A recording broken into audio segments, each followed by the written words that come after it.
రాజా నిత్య గురువా నీతిమంతుడ పాడేదము స్వాగత గీతం దూతల బృందముతో కలసి పాడుదాం పాడేదము స్వాగత గీతం దూతల బృందముతో కలసి పాడుదాం స్వాగతం స్వాగతం సుస్వాగతం సుస్వాగతం స్వాగతం స్వాగతం ఘన స్వాగతం ఘన స్వాగతం స్వాగతం స్వాగతం సుస్వాగతం సుస్వాగతం స్వాగతం స్వాగతం ఘన స్వాగతం ఘన స్వాగతం యాజకుడా క్రీస్తు రాజా నిత్య గురువా నీతిమంతుడ యాజకుడా క్రీస్తు రాజా నిత్య గురువా నీతిమంతుడా ప్రభుని సన్నిధి మోకరించి హృదయార్చన చేయుదాం ప్రభుని సన్నిధి మోకరించి హృదయార్చన చేయుదాం చేతులు మోర్చి ఆరాధించి దేవుని దీవెనలను పొందుదాం చేతులు మోర్చి ఆరాధించి దేవుని దీవెనలను పొందుదాం స్వాగతం స్వాగతం సుస్వాగతం సుస్వాగతం స్వాగతం స్వాగతం ఘన స్వాగతం ఘన స్వాగతం స్వాగతం స్వాగతం సుస్వాగతం సుస్వాగతం స్వాగతం స్వాగతం ఘన స్వాగతం ఘన స్వాగతం. పిత పుత్ర పవిత్రాత్మ నామమున ఆమేన్. మన నాథుడైన యేసుక్రీస్తు కృప సర్వేశుని యొక్క ప్రేమ పరిశుద్ధాత్మ సహవాసము మీ అందరితో ఉండునుగాక మీ ఆత్మతో ఉండునుగాక. ప్రియులకు సహోదరి సహోదరులారా, ఈనాడు మనము లాటన్ మహా దేవాలయ అంకిత మహోత్సవాన్ని మనము కొనియాడుతూ ఉన్నాం. ఈ రోజున ప్రభు మనందరినీ కూడా ఒకసారి ప్రశ్నిస్తున్నాడు, దేవాలయం పట్ల మన ఆసక్తి ఎలా ఉంది, దేవాలయం పట్ల మన ప్రవర్తన ఎలా ఉంది. రెండవదిగా ఈనాడు 2వ పట్టణంలో కొరింథీయులకు రాసిన లేఖలో పునీత పౌలు గారు అంటున్నారు, మీ దేహమే దేవుని ఆలయం అని. మరి ఈ యొక్క దేహం అనే ఆలయాన్ని మనం ఏ విధంగా ఉంటూ ఉన్నాం? పవిత్రంగా ఈ యొక్క ఆలయాన్ని ఉంచుతూ ఉన్నామా, లేదా మనకు చెడు వ్యసనాల ద్వారా, చెడు పాపముల ద్వారా, తలంపుల ద్వారా, మాటల ద్వారా, కీళ్ళ ద్వారా ఇతరుల గురించి చెడుగా మాట్లాడుతూ మన దేహాన్ని పాడు చేయడం మాత్రమే కాదు, ఇతరులను కూడా నాశనం చేయడానికి ప్రయత్నం చేస్తున్నామా? వ్యసనాల ద్వారా పాడు చేస్తున్నామా? మూడోది సంఘం అనే దేవాలయము. ఈ యొక్క సంఘం అనే దేవాలయం మనము ఒకటిగా ఉంచుతున్నామా, దాన్ని ధ్వంసం చేస్తున్నామా? లేదా మనం మన యొక్క మాటల ద్వారా ఈ యొక్క సంఘాన్ని నువ్వు ఆ ఊరు ఈ ఊరు ఆలువాడివి ఈడువాడివి అని చెప్పి మనం విడదీస్తూ దాన్ని ధ్వంసం చేస్తున్నామా? అందుకని కళ్ళు మూసుకొని ఈ యొక్క దేవాలయం పట్ల మనం సరిగా విని విధంగా ప్రవర్తించకపోయినట్లయితే ప్రభు క్షమాపణ కోరుకుందాం.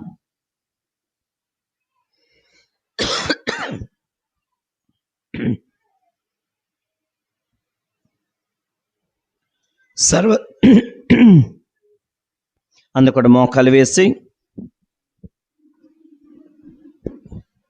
ఈ యొక్క దేవాలయం పట్ల కావచ్చు, శరీరం అనే మన దేవాలయం పట్ల కావచ్చు, సంఘం అనే దేవాలయాన్ని మనము అపవిత్రపరుస్తూ ధ్వంసం చేస్తున్నట్లయితే ప్రభు క్షమాపణకే ప్రభు మమ్మ మన్నించనని ఆ ప్రభుని కోరుకుందాం పశ్చాత్తాప గీతం ద్వారా.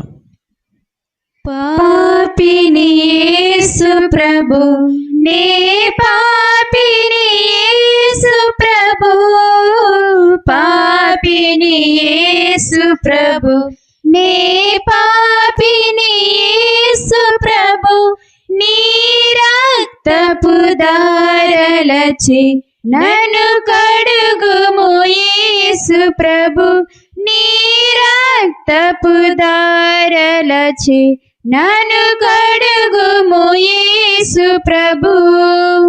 పాపము మోసితివి, నా శాపము పాపితివి, పాపము మోసితివి, నా శాపము పాపితివి, నీ మహిమ పిలచితివి, నీకు స్తోత్రము యేసు ప్రభు, నీ మహిమ పిలచితివి, నీకు స్తోత్రము యేసు ప్రభు. పాపిని యేసు ప్రభు, నే పాపిని యేసు ప్రభు, పాపిని యేసు ప్రభు, నే పాపిని యేసు ప్రభు. సర్వశక్తిగల సర్వేశ్వరుడు మనకు దయచూపి మనము తెలుసో తెలియక చేసిన ప్రతి తప్పిదము కూడా మన్నించి మనకు పాప క్షమాపణను నిత్య జీవనం ప్రసాదించునుగాక. అందుకు రెండు చేతులు చాచి, ప్రభువా మా మీద దయచూపండి, క్రీస్తువా మా కుటుంబాల మీద దయచూపండి, దయచూపండి, ప్రభువా మా ప్రేమగల విచారణ మీద దయచూపండి. అందరి నుంచి ఒక్క నిమిషం వెనకాతలు ఉన్న అమ్మాయిలమ్మందరూ ఇటే వచ్చేయండి, ఒకసారి కుడివైపు వచ్చేయండి. ఆ కుర్చీలు వెనకాతలు ఉన్న వాళ్ళందరూ కూడా ఇటే వచ్చేయండి. అమ్మాయిలు మీకే చింతవలస అమ్మాయిలు ఇటే వచ్చేయండి, కొద్ది ముందుకు రండి.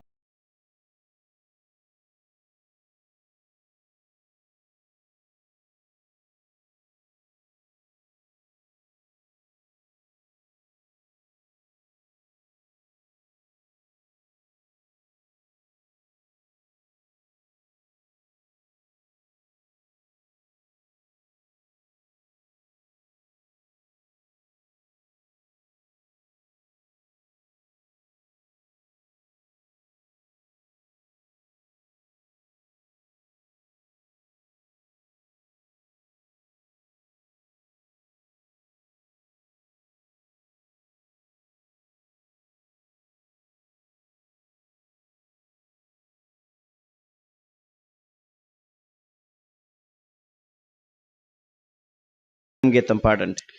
గ్లోరీ గ్లోరీ గ్లోరియా, అన్ని కుర్చీలు అవసరం లేదు. Gloria Gloria, glory glory Gloria. మహోన్నతమున దేవునికి మహిమా కలుగునుగాక, భూలోకములో దీనులకు శాంతి కలుగునుగాక.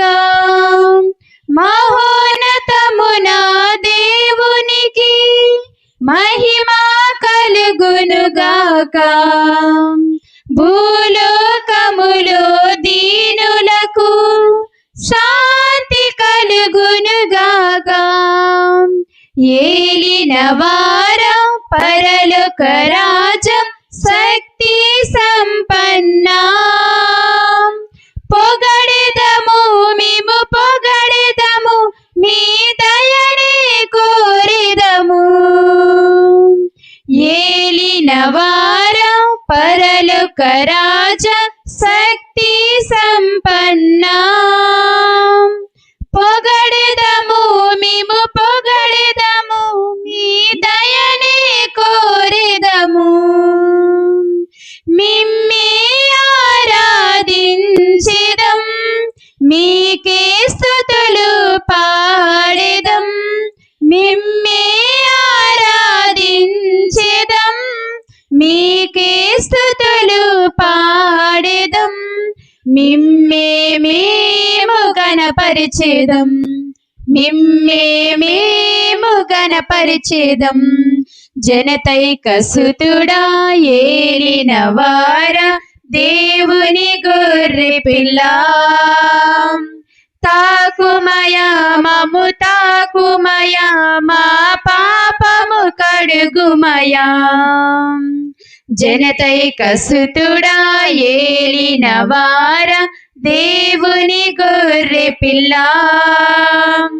తాకుమయా మము తాకుమయా మా పాపము కడుగుమయా మిమ్మే ఆరాధించెదం మీకే స్తుతులు పాడెదం మిమ్మే ఆరాధించెదం మీకే స్తుతులు పాడెదం మిమ్మే మేము గణపరిచెదం మిమ్మే మేము గణపరిచెదం పరిశుద్ధ ప్రభువా మహోన్నత దేవ సతతము స్తోత్రమయా మా ప్రభువా తండ్రి మహిమాలు పవిత్రాత్మతో నుండివారా పరిశుద్ధ ప్రభువా మహోన్నత దేవ సతతము స్తోత్రమయా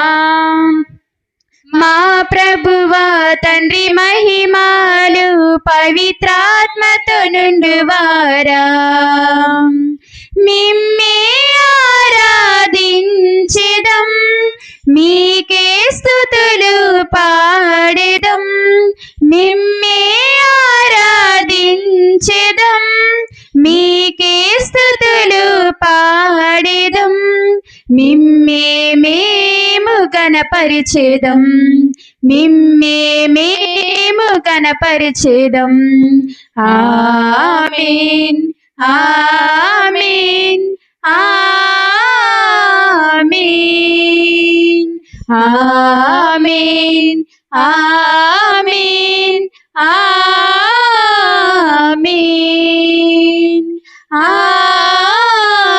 ఆమేన్ ఆమేన్.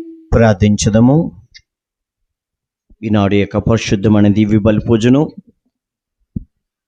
దేవాలయం మీద ఉన్న ప్రేమతో, ఆసక్తితో, శ్రద్ధతో, భక్తితో వచ్చిన మీ అందరి కోసం కూడా ప్రత్యేకంగా ప్రార్థిస్తున్నాను.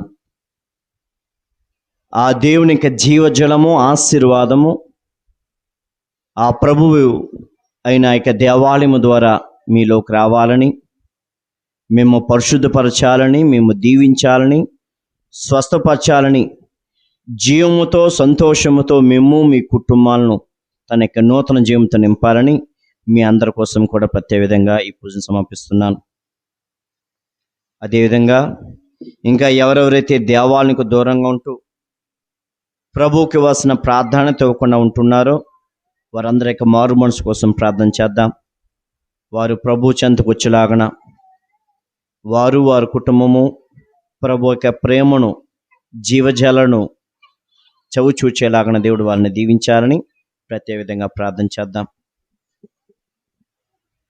అదేవిధంగా ఈనాడు ఆరాధన నడిపిస్తున్న ఎనుబరు గ్రామస్తుల కోసము, వారి యొక్క గ్రామం కోసము, వారి యొక్క గ్రామ అభివృద్ధి కోసం కూడా ప్రత్యేక విధంగా ప్రార్థన చేద్దాం. ఇంకా దేవునికి విశ్వాసంలో దృఢపడి దేవుని యొక్క ఆశీర్వాదంలో ఎదగాలని, గ్రామంలో శాంతి సమాధానంతో వర్ధిల్లాలని ప్రత్యేక విధంగా ప్రార్థన చేద్దాం. ప్రత్యేక విధంగా ఇక పూజలో మరి అనారోగ్యంతో ట్రీట్మెంట్ తీసుకుంటున్న మన యొక్క రేవతి సిస్టర్ గారి కోసం ప్రత్యేక విధంగా ప్రార్థన చేద్దాం.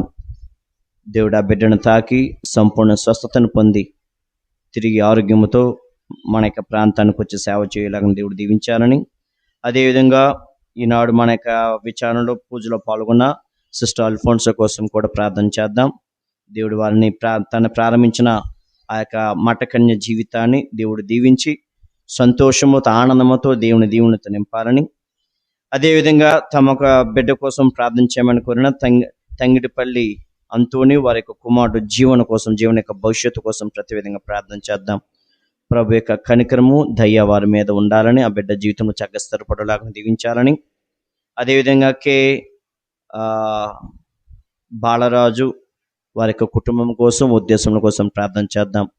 దేవుడు వారిని, వారి కుటుంబాన్ని దీవించాలని, వారి పరిపాలన దీవించాలని, మరి ముఖ్యంగా వారి కుటుంబంలో వారి యొక్క చనిపోయిన వారి అందరి ఆత్మలు అండ్ సిస్టర్స్ వారి ఆత్మలకు దేవుడు నిత్య విశ్రాంతి ప్రసాదించాలని ప్రత్యేకంగా ప్రార్థన చేద్దాం. అదేవిధంగా మన యొక్క పంట పొలాల కోసం ప్రత్యేకంగా ప్రార్థన చేద్దాం. చక్కని రేటు వచ్చేలాగున మన పంట పొలాలకు దేవుడు మంచి ఫలాన్ని ఇచ్చేలాగున దేవుడు దీవించాలని ప్రార్థిస్తూ అందరూ కూర్చోండి. దయచేసి అందరు కూర్చోండి.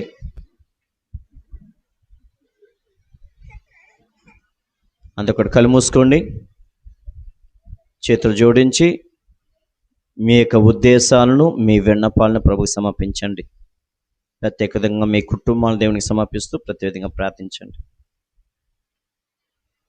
మీ యొక్క ఉద్దేశాలతో పాటు తమ కోసం, తమ కుటుంబాల కోసం ప్రార్థన చేయమని కోరిన జన్ని ప్రసాదు రాణులకు మంచి ఆరోగ్యం కోసము, వారికి ఉద్దేశం నెరవేరాలని, పండుకి సక్రమంగా ఆపరేషన్ జరుగులాగిన దేవుడు ఆ బిడ్డను దీవించి సంపూర్ణ ఆరోగ్యాన్ని, సంపూర్ణ స్వస్థత దయచేయాలని, విషయాలు విక్కీలకు మంచి ఆరోగ్యాన్ని దేవుడు దయచేయాలని, కుడుమూరు ఎర్రమ్మ వారి కుటుంబం అందరూ ఆరోగ్యంగా ఉండాలని, వారికి ఉద్దేశం నెరవేరాలని, వారి పిల్లలకు మంచి భవిష్యత్తు కోసము, వారి మనవళ్ళు మనవరాలకు మంచి ఆరోగ్యం కోసము, రాజయ్య ఆత్మకు శాంతి కలగాలని, ఎర్రజన్ని పెంటయ్య నిర్మల వారి కుటుంబంలో అందరూ ఆరోగ్యంగా ఉండాలని, వారికి ఉద్దేశం నెరవేరాలని, వారి పిల్లలకు మంచి భవిష్యత్తు కోసము, జానశ్రీకి జ్వరం తగ్గాలని, ననజని గంగమ్మ వారి కుటుంబంలో అందరూ ఆరోగ్యంగా ఉండాలని, వారి ఉద్దేశం నెరవేరాలని, వారి పిల్లలకు మనవాళ్లకు మంచి భవిష్యత్తు కోసము, గంగమ్మకు దగ్గు జ్వరం తగ్గాలని, శ్రీరాములు బాల వారి ఆత్మకు దేవుని విశ్రాంతి ప్రసాదించాలని, ఆ కుటుంబానికి దేవుడి తోడుగా ఉంటూ వారిని నడిపించాలని, బేటుకూరి ప్రసాద్ భారతి వారి కుటుంబంలో దేవుడు చేసిన మేలుకు కృతజ్ఞతగాను, వారి పెద్ద అబ్బాయి పరీక్షలు పాస్ అయినందుకు దేవునికి వందనాలు చెబుతూ, దేవుడు ఆ బిడ్డకు చక్కగా భవిష్యత్తులో చక్కగా స్థిరపడలాగన, ఉద్యోగం కోసం చేయ ప్రయత్నాలను దేవుడు దీవించి చక్కగా స్థిరపడేలాగన, మంచి ఉద్యోగం వచ్చేలాగా బిడ్డను దీవించాలని, అడారి మేరమ్మ కుటుంబం క్షేమం కోసము దేవుడు చేసిన మేలుకు కృతజ్ఞతగాను, ధ్రువ రిక్కి విభాలకు దేవుని దీవెనలు పొందాలని, ధ్రువకు జ్వరం తగ్గాలని, మరణించిన మత్యాసు, పుష్పరావు, వినోదు, రాజశేఖరు, మత్యాసు వారి ఆత్మకు దేవుని నిత్య విశ్రాంతిని ప్రసాదించాలని, నందజని గంగరాజు మంగమ్మ కుటుంబం క్షేమం కోసము, కొడుకు కోడళ్ళు మనవళ్ళు మంచి ఆరోగ్యం కోసము, తన్వికు జ్వరము తగ్గాలని, ఆ బిడ్డను తాకి స్వస్థపరచాలని, నాన్నజాని పెంటమ్మ కుటుంబం క్షేమం కోసము, వారి పిల్లల భవిష్యత్తు కోసము, సాత్విక మంచి ఆరోగ్యం కోసము, సంజీవి ఆత్మకు శాంతి కలగాలని, గుమ్మడి పైడి తల్లి రత్నమ్మ వారి కుటుంబంలో అందరూ ఆరోగ్యంగా ఉండాలని, వారికి ఉద్దేశం నెరవేరాలని, వారి పిల్లలకు మనవలకు మంచి భవిష్యత్తు కోసము, నరసమ్మ ఆత్మకు శాంతి కలగాలని, అమ్మడమ్మకు మంచి ఆరోగ్యాన్ని దేవుడు దయచేయాలని, వారి బిడ్డలను వారి కుటుంబాలను దేవుడు దీవించాలని, కుడుమూరు కారమ్మ వారి యొక్క కుటుంబంలో అందరూ ఆరోగ్యంగా ఉండాలని, వారి పిల్లలకు మంచి భవిష్యత్తు కోసము, ప్రమేలకు జ్వరము తగ్గాలని, ఆ బిడ్డను తాకి స్వస్థపరచాలని, అల్లప్ప ఆత్మకు శాంతి కలగాలని, టెంగలి రాములమ్మ వారి కుటుంబంలో అందరూ ఆరోగ్యంగా ఉండాలని, వారికి ఉద్దేశం నెరవేరాలని, గంగరాజు సీతమ్మ వారు మారు మనసు పొందాలని, పారయ్య ఆత్మకు శాంతి కలగాలని, రాములకు కాలు నొప్పి తగ్గాలని, బోయిన రాము శాంతమ్మ వారి కుటుంబం అందరూ ఆరోగ్యంగా ఉండాలని, వారికి ఉద్దేశం నెరవేరాలని, రాముకి కాలు నొప్పి తగ్గాలని, వారి పిల్లలు పరీక్షలు బాగా వ్రాసి పాస్ అవ్వాలని, దానియేలు, మేరీ, పుష్పరాణి వారి ఆత్మకు దేవుడు నిత్య విశ్రాంతి ప్రసాదించాలని, అదేవిధంగా వారి కుటుంబంలో ఆ యొక్క బిడ్డలకు దేవుడు మంచి జీవితాన్ని భవిష్యత్తును ప్రసాదించాలని, కురుడి జోజప్ప పుష్పమ్మ వారి కుటుంబంలో అందరూ ఆరోగ్యంగా ఉండాలని, వారికి ఉద్దేశం నెరవేరాలని, వారి పిల్లలకు మంచి భవిష్యత్తు కోసము, పార్వతి ఆత్మకు శాంతి కలగాలని, బోయిన లూద్దమ్మ వారి కుటుంబంలో దేవుడు చేసిన మేలుకు కృతజ్ఞతగాను, వారందరూ కూడా ఆరోగ్యంగా ఉండాలని, వారి పిల్లలకు మంచి భవిష్యత్తు కోసము, మరిదాసు మాస్టర్ గారి ఆత్మకు శాంతి కలగాలని, నంజని రోజమ్మ వారి కుటుంబంలో వారందరూ ఆరోగ్యంగా ఉండాలని, వారికి ఉద్దేశం నెరవేరాలని, రోజమ్మకు మంచి ఆరోగ్యము ప్రసాదించాలని, భాస్కర్ ఆత్మకు శాంతి కలగాలని, కుడుమూరు చిట్టమ్మ తేజ వారికి మంచి ఆరోగ్యము కోసము, వారికి ఉద్దేశం నెరవేరాలని, మనవడు మనవరాలకు మంచి ఆరోగ్యం కోసము, పుష్పరావు ఆత్మకు శాంతి కలగాలని, అడారి కిరణు కుమారి వారి కుటుంబంలో దేవుడు చేసిన మేలుకు కృతజ్ఞతగాను, వారందరూ కూడా ఆరోగ్యంగా ఉండాలని, వారి ఉద్దేశం నెరవేరాలని, వారి పిల్లలకు పెంటమ్మకు మంచి ఆరోగ్యం కోసము, గంగరాజు ఆత్మకు శాంతి కలగాలని, పొగిరప్ప పండయ్య లూదమ్మ వారి కుటుంబంలో అందరూ ఆరోగ్యంగా ఉండాలని, వారి ఉద్దేశం నెరవేరాలని, రాము గంగమ్మలకు దేవుడు మంచి భవిష్యత్తు కోసము, దేవుడు ఆ బిడ్డలను వారి కుటుంబాన్ని దీవించి వారి ఉద్దేశం నెరవేర్చాలని, వారి భవిష్యత్తు కోసము, వారి తల్లిదండ్రుల ఆత్మకు శాంతి కలగాలని, అడారి జయరావు వారి కుటుంబంలో దేవుడు చేసే మేళ్లకు కృతజ్ఞతగాను వారందరూ కూడా ఆరోగ్యంగా ఉండాలని, వారి ఉద్దేశం నెరవేరాలని, వారి పిల్లలకు మంచి భవిష్యత్తు కోసము, వారి మనవడు మనవరాళ్లకు మంచి ఆరోగ్యం కోసము, ఏలిన ఆత్మకు శాంతి కలగాలని, అదేవిధంగా మనమందరం కూడా మన కుటుంబంలో మరణించిన వారి ఆత్మకు శాంతి కలగాలని ప్రతి విధంగా ప్రార్థన చేద్దాం. ఒక నిమిషం కూడా కళ్ళు మూసుకొని మీ కుటుంబంలో మరణించిన వారిని జ్ఞాపకపరుచుకొని దేవుడు వారి ఆత్మకు శాంతి కలగాలని వారి కోసం కూడా ప్రతి విధంగా ప్రార్థిద్దాం.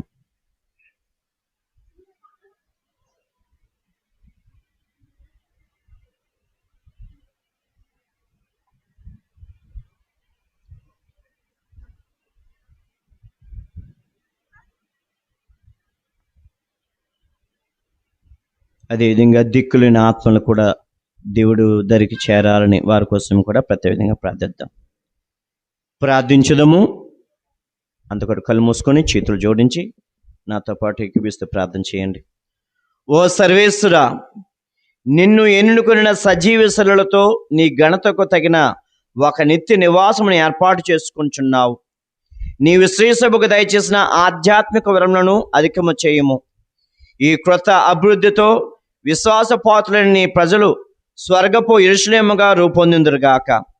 నీతోనూ పవిత్రాత్మతోని కలిసి యుగ యుగములు జీవించి పాలన చేయు మా నాథుడైన క్రీస్తు ద్వారా ఈ మనవి చేయుచున్నాము.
ఈ నీళ్లు పారిన తావులెల్లా జీవం నెలకొనెను.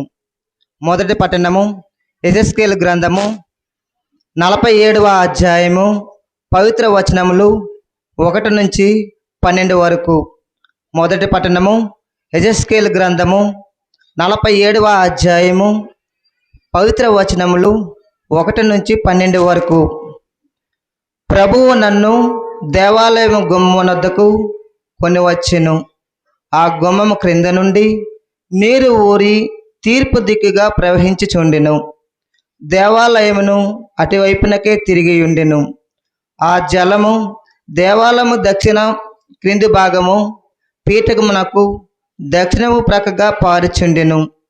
ఆయన నన్ను దేవాలయ ఆలయము నుండి ఉత్తర భాగం గుండా వెలుపలకు కొనిపోయి తూర్పునకు ఎదురుగానున్న ద్వారము వెలుపల ప్రక్కకు తీసుకొని పోయెను. అచట ద్వారము దక్షిణ దిక్కున చిన్న కాలువ పారుచుండెను.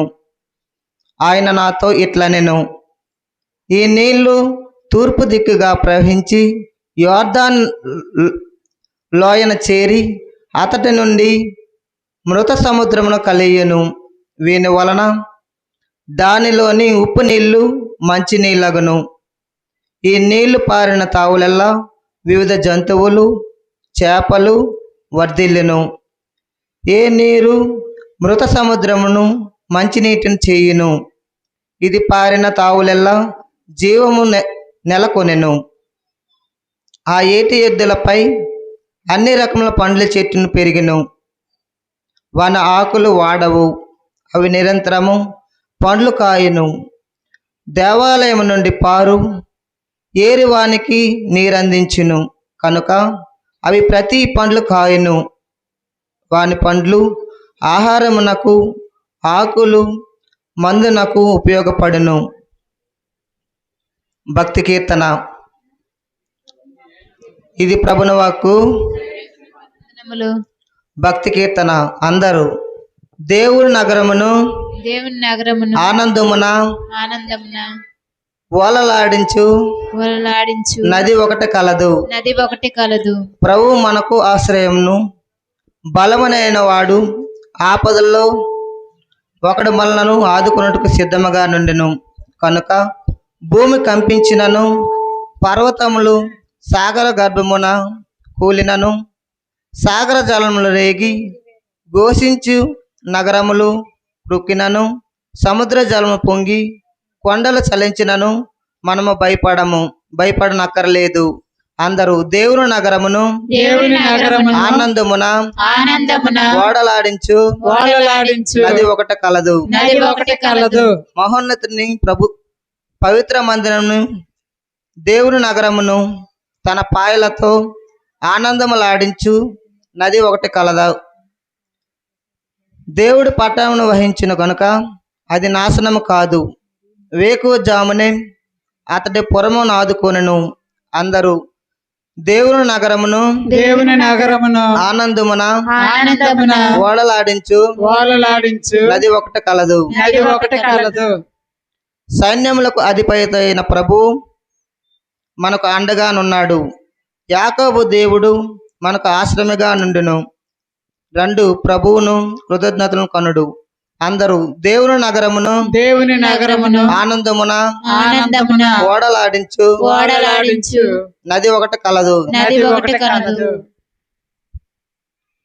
భూమి మీద ఆయన చేసిన మహాకార్యములను వీక్షింపుడు. అందరూ దేవుని నగరమును ఆనందమున ఓడలాడించు నది ఒకటి కలదు. నది ఒకటి కలదు.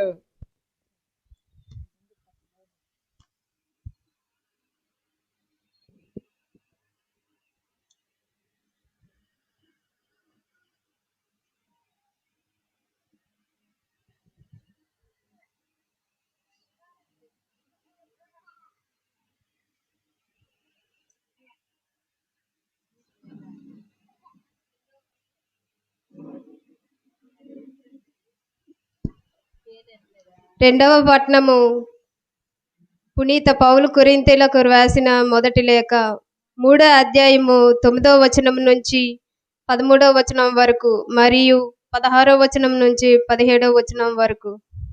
సహోదరులారా, మేము దేవుని సేవలో కలిసి పనిచేయు వారము.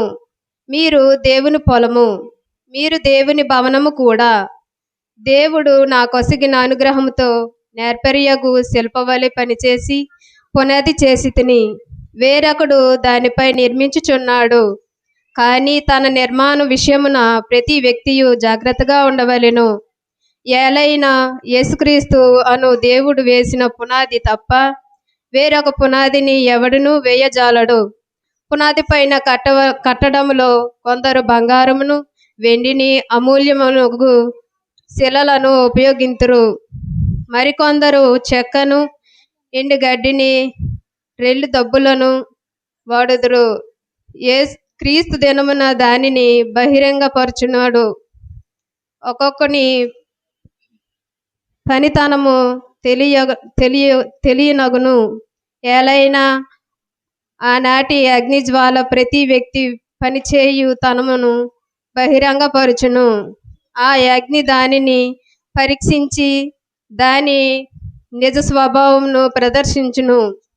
మీరు దేవుని ఆలయముని, దేవుని ఆత్మకు నివాసమని మీకు తెలియదా?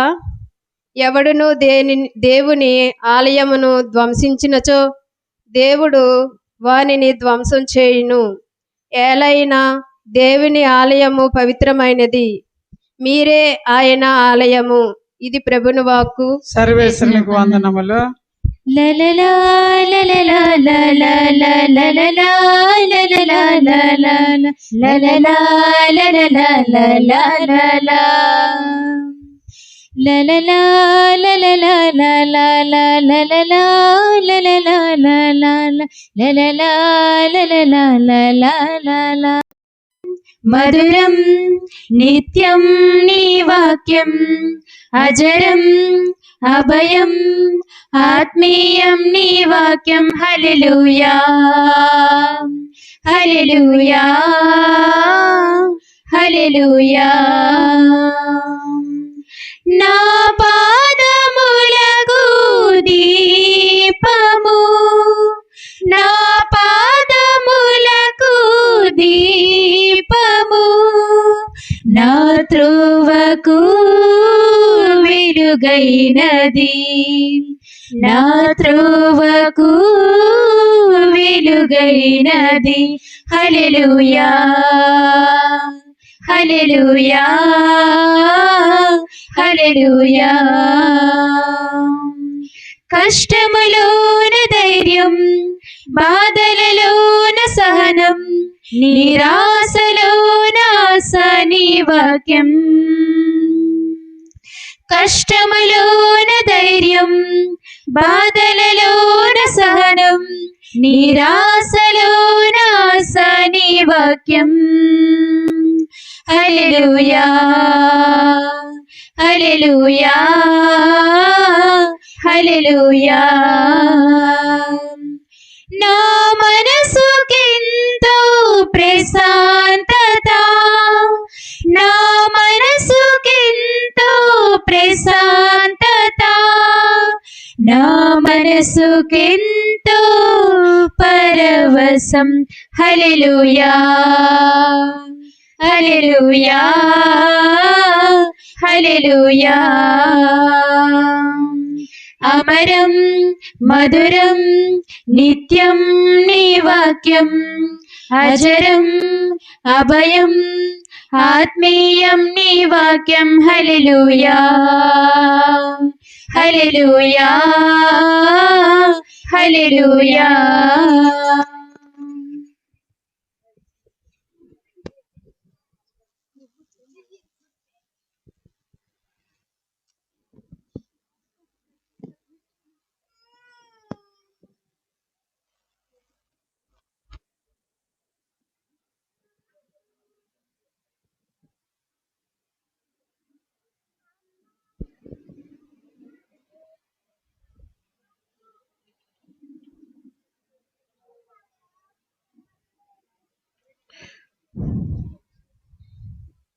ప్రభువు మీతో ఉండగాక, మీ ఆత్మతో ఉందునుగాక. పునీత యోహాను రాసిన శుభవార్తలోని భాగము.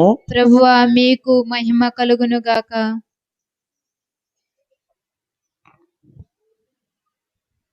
యోహాను శుభవార్త 2వ అధ్యాయము.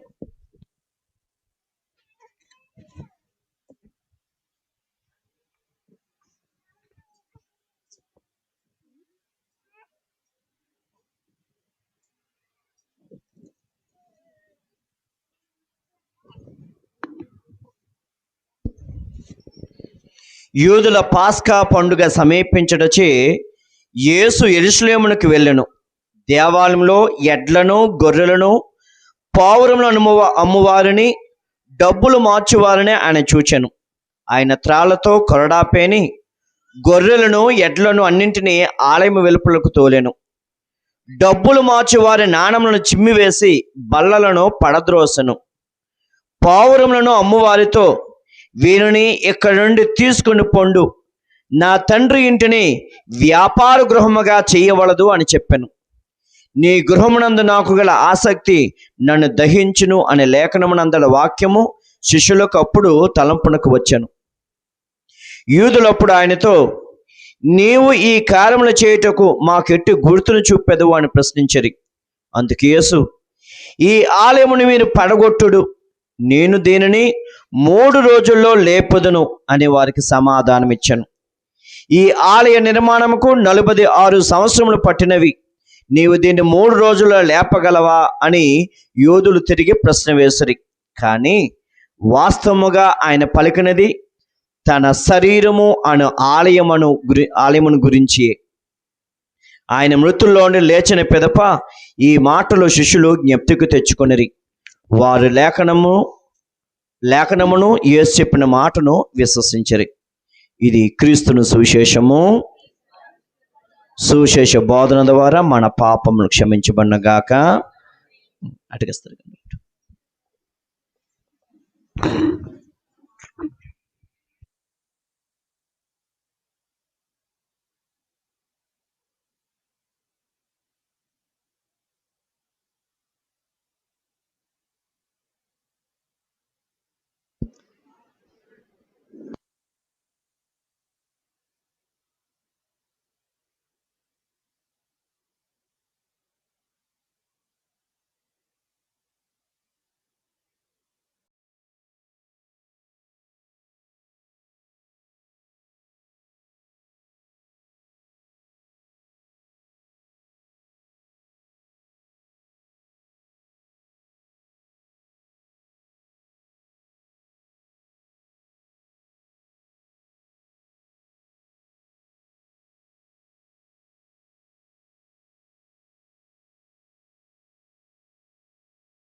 బాగున్నాను, థ్యాంక్ యూ. పిలుగు సహోదరి సహోదరులారా, ఈరోజు ఏ పండుగను కొనియాడుతున్నాము? కొంతమందికి నూరు పలకట్లేదు, తిరగట్లేదు కదా. లేటరన్ దేవాలయ ప్రతిష్టోత్సవ పండుగను మనం కొనియాడుతున్నాం. ఎక్కడుంది లేటరన్ దేవాలయం అనేది? తెలుసా ఎక్కడుందో? అసలు లేటరన్ దేవాలయం ఏంటి, ఎందుకు ఆ దేవాలయ ప్రతిష్టోత్సవాన్ని ఈనాడు కొనియాడుతున్నాం, మరి మనకి ఆ దేవాలయానికి సంబంధం ఏంటి, మరి ఏ సందేశం ఇస్తుందో ఈ విషయాన్ని కొద్దిగా ధ్యానం చేసుకుందాం. ప్రియులకు సహోదరి సహోదరులారా, క్రీస్తు మరణించిన తర్వాత మొదటి 300 సంవత్సరాలు కూడా క్రైస్తవులకు ఎంతో కష్టకాలం, ఎన్నో శ్రమలు, ఎంతో మారణకాండ జరిగింది. ఎవరి మీద? క్రైస్తవుల మీద. క్రైస్తవుల్ని ఆ యొక్క రోమ నగరంలో వారు అంగీకరించేవారు కాదు. మరి ముఖ్యంగా హూ ఇస్ దట్ చక్రవర్తి, నీరో చక్రవర్తి ఆ కాలంలో ఏం చేశాడంటే, జనాల యొక్క మెప్పు పొందాలని చెప్పి ఏం చేశాడంటే, ఆ రోమ నగరం అంతా కూడా నిప్పు పెట్టేసి ఆ నిందని క్రైస్తవుల మీద పెట్టేశాడు. వీళ్ళే ఈ నగరాన్ని నిప్పు పెట్టేశారని. తర్వాత ఆ నెపం మీద ఈ క్రైస్తవులందరూ పట్టుకొని ఎంతగా చెప్పడానికి మనకి ఒళ్ళు జలదరించిపోతుంది. ఒక ఉదాహరణ చెప్తాను. ఈ క్రైస్తవులు ఏం చేసేవారంటే, నూనెలో ముంచి కాగడాలు, తెలిసే కాగడాలు ఏం చేస్తాం, గుడ్డ చుట్టి నూనెలో ముంచి వెలిగించి పనులు చేసుకుంటాం. ఆ రోజు ఆ రోమ్ నగరంలో కూడా ఆ రాజు ఏం చేశాడంటే, ఆ యొక్క చక్రవర్తి, నీరో చక్రవర్తి ఏం చేశాడంటే, క్రైస్తవులను కూడా నూనెలో ముంచి స్తంభాలకి కట్టేసి వారికి నిప్పు పెట్టి కాగడాలుగా ఉపయోగించుకున్నాడు. ఎంతో మందిని ఈ విధంగా సజీవ దహనం చేయడం కానీ, లేదంటే మీరు చాలా సినిమాల్లో చూసి ఉండవచ్చు, పోడియం అని పెద్ద ఆట స్థలంగా ఉండి ఆ యొక్క మైదానంలో అందరూ కూడా పైన ఉంటారు, ఆ లోపల గ్రౌండ్గా ఉంటుంది. దాంట్లోకి క్రైస్తవులను వదిలిపెట్టి చిన్న పిల్లలతో సైతం ఉన్న పిల్లలను సైతం అక్కడ పెట్టి పులులని, సింహాలని, క్రూర మృగాలను వదిలిపెట్టి అక్కడ సింహాలు వాళ్ళ మీద పడినప్పుడు వీళ్ళు ఆనందించేవారు. పైశాచిక ఆనందం. ఇంకా ఎంతో క్రూరంగా ఆ చర్మం ఒలిచేయడం కానీ, ఆ మంటల మీద మనం మాంసాన్ని ఏం చేస్తాము, రోస్టింగ్ అంటారు కదా, అలాగే బొగ్గుల మీద మనం మాంసాన్ని పెట్టి అటు ఇటు తిప్పుతాం కదా, అలాగే ఆనాడు క్రైస్తవులు కూడా ఆ విధంగా నిప్పుల మీద పెట్టి అటు ఇటు రోస్ట్ చేసేవారు. ఈ విధంగా మొదటి 300 సంవత్సరాలు కూడా క్రైస్తవులకు ఎంతో హింసకాండ, ఎంతో దారుణంగా ఉండేది. అయినా కూడా వారు దేవుణ్ణి వదిలిపెట్టలేదు, విశ్వాసం మీద ఉన్నారు. మరి ముఖ్యంగా ఆ యొక్క పోపులు, వీళ్ళందరికీ పేతురు గారు కానీ, పేతురు గారు ఆ విధంగానే చంపారు. తర్వాత పోపు గారు నూనూస్, ఆయన పోపు గారిని కూడా ఈ విధంగా మొదటి 300 సంవత్సరాల దాదాపు 30 మంది పోపులను కూడా ఈ విధంగానే చెప్పారు. పోపు అవుతున్నారంటే వారికి తప్పనిసరిగా తెలుసు తొందరలో వారు చనిపోబోతున్నారని. అయినా కూడా వారు దేవుని సేవకు ప్రజలు నడిపించాలని ముందుకు వచ్చారు. పిల్లలకు సహోదరి సోదరులారా, వాళ్ళు చేసిన యొక్క త్యాగమే ఆ విశ్వాసం ఇంతవరకు మన వరకు వచ్చింది. అవునా కదా? ప్రపంచమంతటా ఆ యొక్క విశ్వాసము వ్యాపించడానికి కారణం ఏంటి? ఆనాడు ఆ క్రైస్తవులు చేసిన యొక్క త్యాగమే ఆనాడు క్రైస్తువులు మాత్రమే కాదు, పోపు గారు, బిషప్లు వీళ్ళందరూ కూడా ఆ చేసిన త్యాగమే. వాళ్ళు పోపు బిషప్ అయితే చాలు చంపేస్తాం అన్న ఆ పరిస్థితుల్లో కూడా వాళ్ళ విశ్వాసాన్ని నిలబడి ఇతరులను నడిపించారు. తమ ప్రాణాన్ని కూడా త్యాగం చేశారు. ఆ విశ్వాసమే ఈరోజు ప్రపంచం అంతా తిరిగింది. కానీ అనకూడదు, కానీ ఒక మాట చెప్తాను. ఈ సందర్భంలో కొంతమంది ఏం చేస్తారంటే క్రైస్తవులు అని చెప్పుకొని ఒక చిన్న చర్చ్ లాగా, ఒక చిన్న బిల్డింగ్ లాగా కట్టేసి మాదే నిజమైన సంఘం అని చెప్తారు. గుర్తుంచుకోండి, మన సంఘము చాలా మంది ప్రాణత్యాగం మీద, దేవుడి మీద, తర్వాత వీళ్ళ యొక్క ప్రాణత్యాగాల మీద మనకి సంఘం పెరిగింది. మన పునాదులు మర్చిపోకూడదు, మన యొక్క చరిత్రలు మర్చిపోకూడదు. కానీ ఈ సందర్భంలో మనకు చాలా మంది చూస్తున్నాం. ఏమంటారు, నేను క్రైస్తవులు అనుకుని బైబిల్ పట్టుకుని వస్తారు, ఒక చిన్న చెడ్డ పెట్టేస్తారు, మాదే నిజమైన చర్చు, మీది. ఎంత నవ్వుకునే విషయం ఇది. మనం పిల్లలు ఏం చెప్తాం పిల్లలకి, మీ పునాదులు, మీ పూర్వీకుల్ని మర్చిపోకండి అంటారు. అవునా కదా? వాళ్ళు చేసే త్యాగమే ఈ రోజు మీరు చక్కగా ఉన్నారు. వారి పునాదులు మర్చిపోయినట్లయితే ఎంతో విచారకరమైన విషయం. మరి చాలా మంది సంఘంలో కూడా ఇప్పుడు మనం చాలా మంది క్రైస్తవులు అని చెప్తున్నారు, కానీ వాళ్ళ పునాదులని, చరిత్రను మర్చిపోతున్నారు. అసలు చరిత్ర ఎలాగొచ్చింది, విశ్వాసం ఎలా ప్రాకిందో మర్చిపోతున్నారు. ఓకే, ఆ విషయాన్ని పక్కన పెట్టండి. తండ్రి వందనం, తండ్రి స్తోత్రం, యేసువా వందనం, యేసువా స్తోత్రం. 4వ శతాబ్దంలో కాన్స్టంటైన్ తల్లి, చాలా జాగ్రత్త గమనించండి తల్లిదండ్రులు. కాన్స్టంటైన్ అనే చక్రవర్తి తల్లి ఈ క్రైస్తవుల యొక్క మతం గురించి తెలుసుకొని ఆ బైబిల్ గ్రంథాలు చదివి తాను కూడా విశ్వాసంలో మారింది. విశ్వాసం మారడమే కాదు, తన కుమారుడైన కాన్స్టంటైన్ చక్రవర్తి కూడా ఆ విశ్వాసాన్ని పంచింది. అయితే కాన్స్టంటైన్ కూడా ఆ ప్రభు యేసు గురించి తన తల్లి ద్వారా తెలుసుకున్నాడు. అయితే తాను ఒక పెద్ద యుద్ధానికి వెళ్ళబోతూ ఈ విధంగా ప్రార్థిస్తున్నాడు. యుద్ధానికి సిద్ధపడుతూ ముందు రోజు, ఆ యుద్ధానికి వెళ్ళక ముందు రోజు రాత్రి ఆ కలలో తనకు ఒక దర్శనం కలిగింది. ఒక సిలువ కనబడడం, ఆ సిలువ ఈ యొక్క సైన్యాన్ని అంతా కూడా నడిపించడం, ఆ సిలువ ద్వారా వీరికి విజయం ప్రసాదించడం అనే ఒక దర్శనం కనబడింది. వెంటనే కాన్స్టాంటైన్ ప్రార్థన చేశాడు, ఇదిగో నీ యొక్క దర్శనం నిజమైనట్లయితే ఇదిగో నీ నామాన నీ సిలువను పట్టుకొని. ముందుగా చూడండి, అంతవరకు అసలు సిలువను క్రైస్తవులను అంగీకరించే వాళ్ళు కాదు. అలాంటిది ఆ యొక్క దర్శనము ద్వారా, మన ముఖ్యంగా తల్లి యొక్క ప్రోత్సాహం ద్వారా, ఆ దర్శనము ద్వారా క్రీస్తు సిలువను పట్టుకొని మరి దీని నామాన యుద్ధానికి వెళ్ళారు. సిలువను ముందు పెట్టి యుద్ధానికి వెళ్ళారు. ఆ యుద్ధంలో కనివిని ఎరిగిన విధంగా, ఊహించని విధంగా గొప్ప విజయం పొందారు. అప్పుడు వెంటనే ఆ కాన్స్టాంటైన్ అనే చక్రవర్తి ఏం చేశారంటే తాను క్రైస్తవత్వం పొంది అదేవిధంగా ఇక క్రైస్తవులందరికీ కూడా స్వేచ్ఛనిస్తున్నాడు. ఇక్కడ నుంచి మీరు మీ యొక్క మతాన్ని స్వేచ్ఛగా మీరు అవలంబించవచ్చు, ఇక్కడ నుంచి ఎటువంటి ఆ యొక్క హింసలు ఉండవని ఆనాడు నుంచి కొద్దిగా వాళ్ళు ఊపిరి పీల్చుకున్నారు.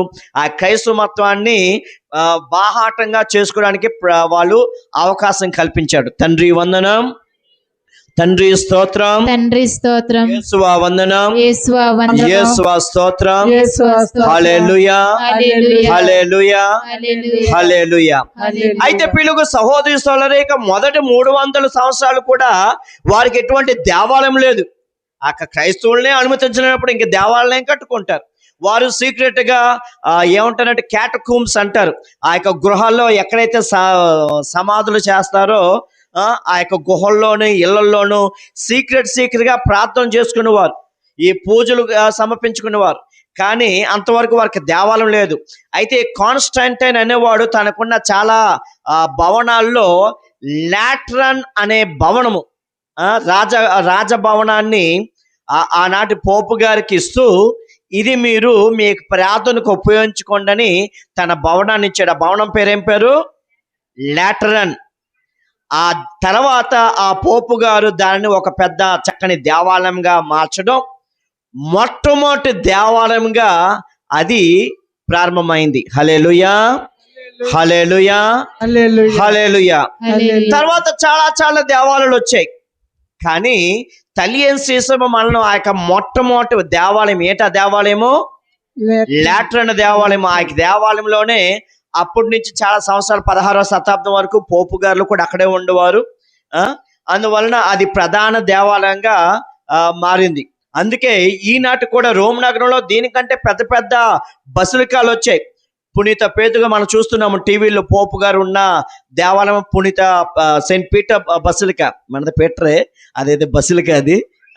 పునీత పేతురు గారి బసిలికా అని, తర్వాత పునీత పౌలు గారి బసిలికా అని, తర్వాత మరీమాత పేరు మీద ఇంకో బసిలికా చాలా ఉన్నాయి. కానీ ఎన్ని పెద్ద పెద్ద దేవాలయాలు వచ్చినా ఎప్పటికీ కూడా మన చర్చిలందరికీ కూడా తల్లి అయిన దేవాలయం ఏంటది?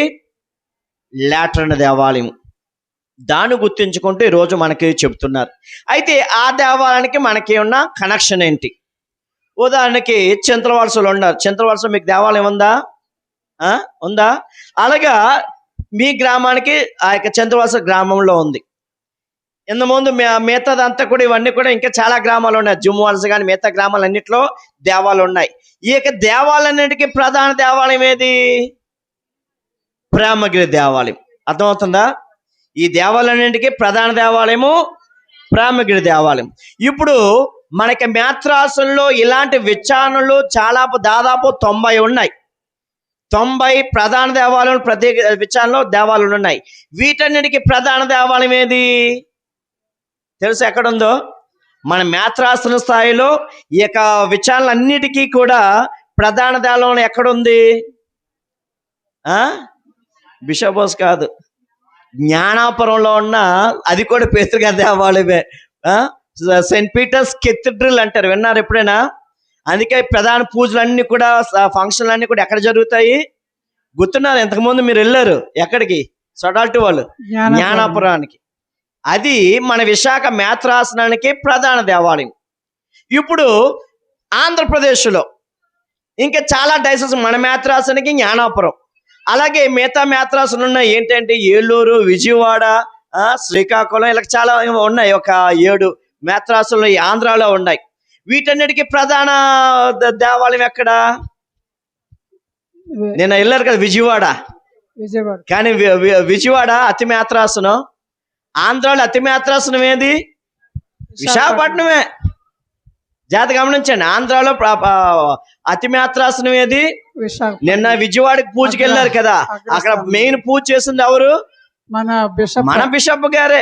అందుకే అతి మేత్రాలు అంటారు. అర్థమవుతుందా? బిషప్ గాని అతి మేత్రాలు అంటారు, మన మేత్రాసనాన్ని అతి మేత్రాసనం అంటారు. అదే విధంగా అతి ప్రధాన దేవాలయం కూడా విశాఖపట్నం. అదేంటది? జ్ఞానాపురం. అర్థమవుతుందా? అంటే లింకు మనది కథోలిక సంఘం అంతా కూడా స్టెప్ బై స్టెప్ అంతా కూడా లింక్ అయ్యి ఉంది. ఇప్పుడు ఇలాగ ఆంధ్రప్రదేశ్ లాగా ఇండియాలో చాలా ఉన్నాయి, అదే మిగతా దేశంలో చాలా ఉన్నాయి. మరి ఈ దేశాలన్నిటికీ కూడా ప్రధాన దేవాలయం ఎక్కడ? ఏ దేశంలో ఉంది? రోమ్ నగరంలో. ఆ రోమ్ నగరంలో ఏది ప్రధాన దేవాలయము? ఇందాక చెప్పుకున్నామే, లాటరన్ దేవాలయం. ఈ యొక్క దేవాలయాలన్నిటికీ కూడా ప్రధాన దేవాలయము లాటరన్ దేవాలయం. హల్లెలూయా, హల్లెలూయా, హల్లెలూయా.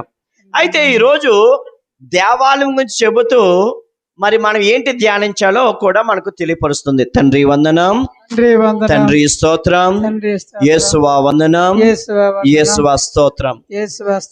దేన్ని అసలు దేవాలయం అంటాము? మన హృదయాన్ని, మన ఉదాహరణకి చర్చు, ఎక్కడ చర్చు ఉంది అక్కడ షెడ్ కూడా ఉంది. దాన్ని దేవాలయం అంటారా? లేదంటే మీ ఇల్లు ఉంది, ఆనంద మాస్టర్ మీ ఇల్లు ఉంది, మీ ఇల్లుని దేవాలయం అంటారా? దేని దేవాలయం అంటారు? దేవుడు ఎక్కడైతే వాసము చేస్తారో అదే దేవాలయం. దేవుడు ఎక్కడైతే వాసము చేస్తారో అదే దేవాలయం. హల్లెలూయా, హల్లెలూయా, హల్లెలూయా. ప్రియులకు సహోదరి సహోదరులారా, ఈనాడు సువిశేష పట్టణం మనం చూసినట్లయితే యేసుకి దేవాలయం పట్ల ఉన్న ఆసక్తి గురించి మనం వింటూ ఉన్నాం. అక్కడ యెరూషలేము దేవాలయంలో అనేక మంది ఆ దేవాలయానికి ప్రార్థనకు వస్తున్నారు. కానీ రాను రాను ఆ దేవాలయం ఏవిగా మారిందంట? ఆ బయట దేవాలయం ఉంది కానీ బయటన అంత వ్యాపారాలతో, బిజినెస్ తో నిండిపోయింది. వాక్యం చదవమ్మా, యోహాను శుభవార్త 2వ అధ్యాయము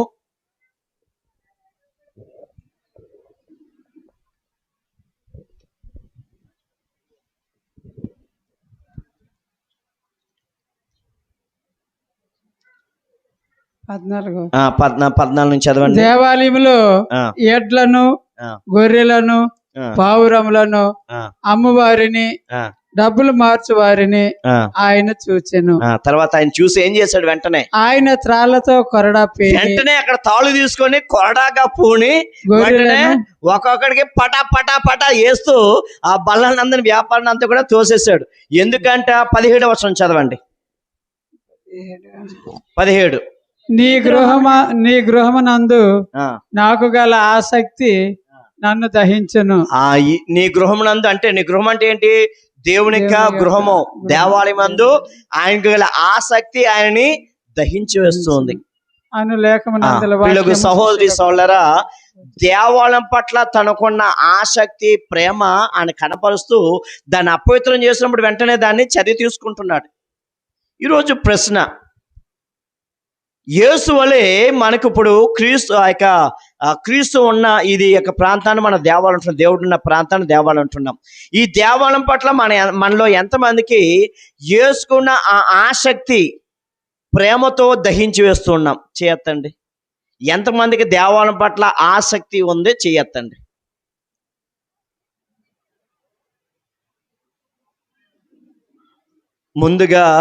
ముందుగా కూర్చున్న వాళ్ళు మీరు చేయొద్దండి. దేని మీద? దేవాలయం పట్ల ఆసక్తి ఉంది కాబట్టి మీరు ఏం చేశారు? సమయానికి టైంకి వచ్చారు. వెనకాతలో చేలు దించండి. ఆసక్త రావడం, ఆసక్త దాన్ని ఏమంటారు? లేటుగా రావడం, నిర్లక్ష్యం.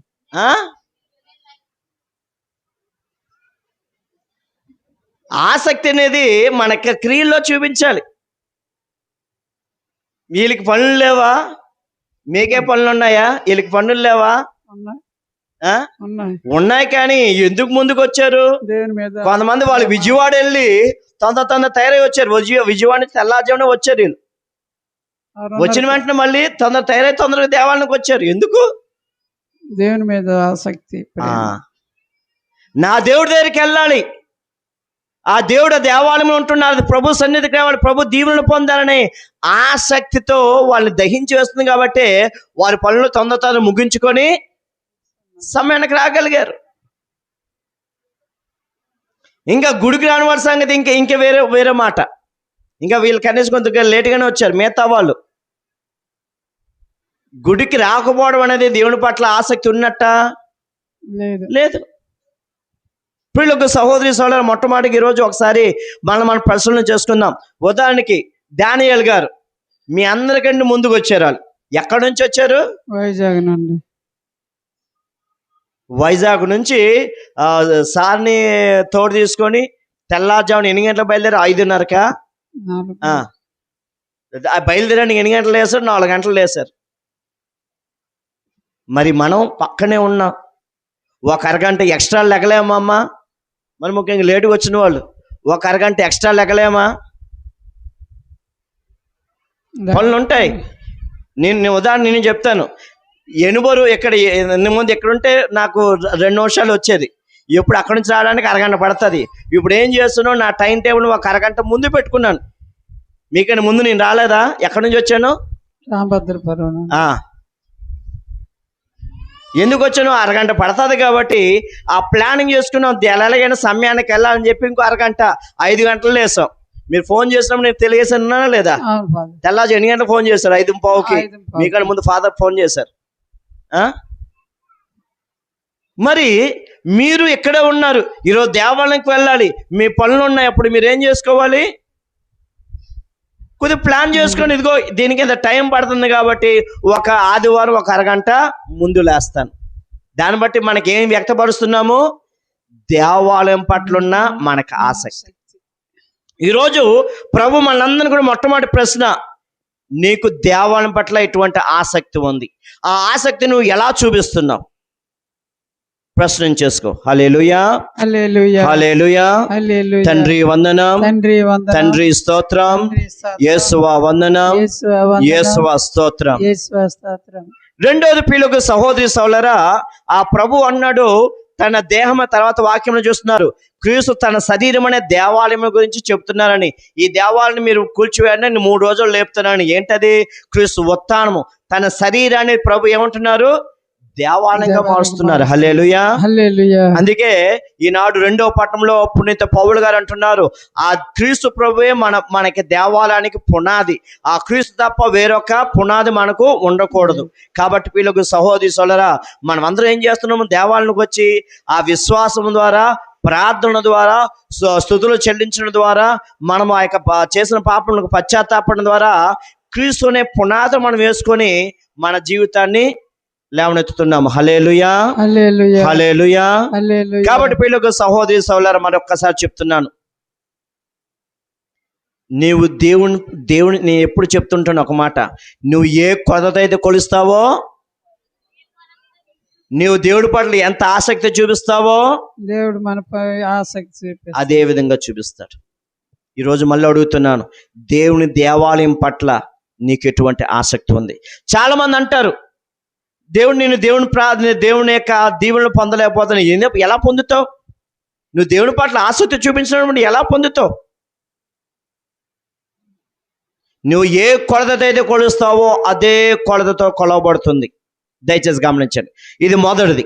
రెండవది పిల్లలకు సహోదరి సోదరులారా, మొదటిది క్రీస్తే దేవాలయము, క్రీస్తే దేవాలయానికి పునాది. రెండవది దేవుడు ఎక్కడ ఉంటాడు? ఇందాకలన్నా దేవాలయం అంటే ఏంటి? క్రీస్తు దేవుడు ఎక్కడ ఉంటాడో అదే దేవాలయము. ఇప్పుడు మనం అందరం కూడా దేనికి వచ్చాము? దేవాలయానికి వచ్చాం. దివ్య సప్సాదం ద్వారా ఎవరిని స్వీకరిస్తున్నాము? యేసు ప్రభువుని. ఆ క్రీస్తుని మనం స్వీకరిస్తున్నప్పుడు మనం ఏమవుతున్నాము? దేవాలయంలో అవుతున్నాం. వాక్యం చదవండి. పునీత పౌలు గారు చాలా స్పష్టంగా చెప్తున్నారు. కొరింథీయులకు రాసిన మొదటి లేఖ 3వ అధ్యాయము 16-17 వచనాలు. మీరు దేవుని ఆలయమని, జాగ్రత్తగా గమనించండి, మీరు దేవుని ఆలయమనియు దేవుని ఆత్మకు నివాసము, దేవుని ఆత్మకు నివాసమనియు మీకు తెలియదా? ఎవడైనా ఆగండి, తర్వాత వాళ్ళు మాట్లాడుకుందాం. అది ప్రభు ఏమన్నారు? నీవు దేవుని ఆలయమనియు దేవుని ఆత్మ వసించు నివాస స్థలం అని మీకు తెలియదా? ఇప్పుడు మనం ఎవరు? దేవుని ఆలయం. జాగ్రత్తగా గమనించండి. బాప్తిసం పొందిన ప్రతి ఒక్కరు కూడా బాప్తిస్మ సమయంలో ఏమవుతుంది? పరిశుద్ధాత్మ మనం పొందుతున్నాం. బాప్తిసం పొందిన ప్రతి ఒక్కరు కూడా దేవునికి దేవాలయాలే. మరి ముఖ్యంగా మనము దేవాలయానికి ప్రతి ఆదివారం కూడా దేవాలయానికి వచ్చి మనం ఏం చేస్తున్నాము? ఆ క్రీస్తుని స్వీకరిస్తూ ఇంకా దాన్ని నూతనీకరిస్తున్నాం, దేవాలయాలుగా మారుతున్నాం. గుర్తుంచుకోండి, మనం ఎవరు? దేవుని ఆలయం. మనం ఎవరు? దేవుని ఆలయం. పక్క వాళ్ళు చెప్పండి, మనము దేవుని ఆలయము. మర్చిపోవద్దు, చెప్పు. మనము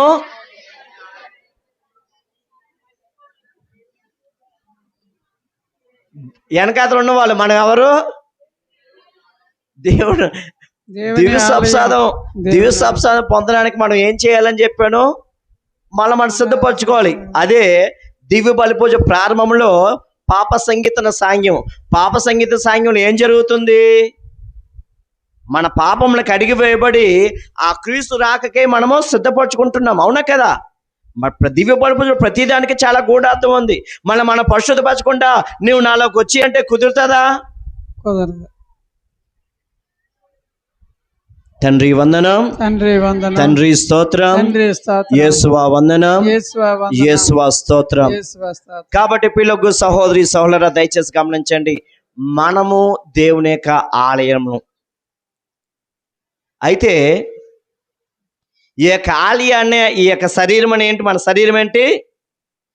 ఆలయము. ఈ యొక్క ఆలయాన్ని మనం ఏం చేయాలంట? పవిత్రంగా ఉంచాలి. గంగరాజు ఎక్కడున్నా ఒకసారి వెళ్ళారా? ఇక్కడ ఈయన పేరు చిన్నారావు కదా. చిన్నారావు వాళ్ళు అందరు కలిపి అక్కడ చిన్న బంగ్లాగా లాగా చక్కని షెడ్ని ఏర్పాటు చేశారు. అవునా కదా? అక్కడ మలుపులు, చింతవలస మలుపులు. దానికి ఒకసారి వెళ్ళారు. ఒకసారి ఆలకించండి. వాళ్ళు ఈ భూస్వాములు వాళ్ళందరూ కూడా కలిపి అక్కడ ఒక షెడ్ను, గుర్తుందా? తెలుసా ఎక్కడుందో? చింతవలస కార్నర్లో ఒక షెడ్ ఏర్పాటు చేశారు. చక్కగా నిర్మించుకొని ఏం చేశారు? నువ్వేనా దానికి ఇన్ఛార్జిగా? గంగరాజుని ఇన్ఛార్జిగా పెట్టారు. వాళ్ళు సుందరంగా చక్కగా నిర్మించుకొని ఈయనకి అప్పచెప్పాడు ఇన్ఛార్జిగా. అయితే వాళ్ళు ఈ నుంచి ఏం కోరుకుంటున్నారు? నిర్మించుకున్న గృహాన్ని నీట్గా ఉంచాలని. అవునా కదా? అదే వాళ్ళు నీకు అప్పచెప్పేసి వెళ్ళిపోయారు, నువ్వు బయట ఉన్న చెత్తనంతా కూడా తీసుకెళ్ళి ఆ ఇంట్లో పెట్టావు అనుకో, బయట ఉన్న చెత్త చెదనంతా కూడా ఇంట్లో పెట్టావు అనుకో, వాళ్ళు సంతోషిస్తారా నీ పట్ల? ఎందుకు? నువ్వు ఉంటున్నావు అక్కడ, నీవు కదా, నీ ఇన్ఛార్జ్ కదా, నువ్వు కదా. అది నా బాధ్యత, నాదండి. ఆ బాధ్యత నీకు ఇచ్చారు, కానీ ఆ ఇల్లు నీదా కాదు, ఎవరిది? వైజాగ్ వాళ్ళది. అర్థమవుతుందా? అది వాళ్ళది ఉంటుంది, నువ్వే చూసుకుంటుంది నువ్వే, కానీ దానికి ఇన్ఛార్జ్ ఎవరు? వేరే వాళ్ళు, వైజాగ్ వాళ్ళు. కానీ మీకు ఎందుకు ఇచ్చారు? సక్రమం చూసుకోమని. దయచేసి గమనించండి, ఈ శరీరం కూడా దేవుడిచ్చింది, కానీ దీని సొంతం ఎవరు? మనమే. వాక్యం ఆ రోమిక్ రాసంలో చక్కగా చెప్పబడుతుంది. ఎన్నో వచనం అంటే 17 తండ్రి వందనం, తండ్రి వందనం, తండ్రి స్తోత్రం, తండ్రి స్తోత్రం, యేసువా వందనం, యేసువా వందనం. ఆ 11వ వచనంలో మనం చూసినట్లయితే అది దేవుని పని, అది మనము దేవునికి చెందిన వారు మన వాక్యం మనకు చెప్పబడుతుంది. కాబట్టి పిల్లలకు సహోదరు దయచేసి గమనించండి. ఇప్పుడు ఈ చెత్తా చెదారం మనకి శరీరాన్ని, మనలో ఆ ఇంట్లో చెత్త, బయట ఉన్న చెత్తనంతా కూడా ఏం చేస్తున్నాము? లోపల పెట్టినట్టుగా మనము కూడా ఇక దేహం అనే దేవాలయాన్ని చెత్తతో నింపుతున్నాం. తెలుసా ఎలాగా? దేంతో నింపుతున్నాము? ఏంటేంటి పాపాలు?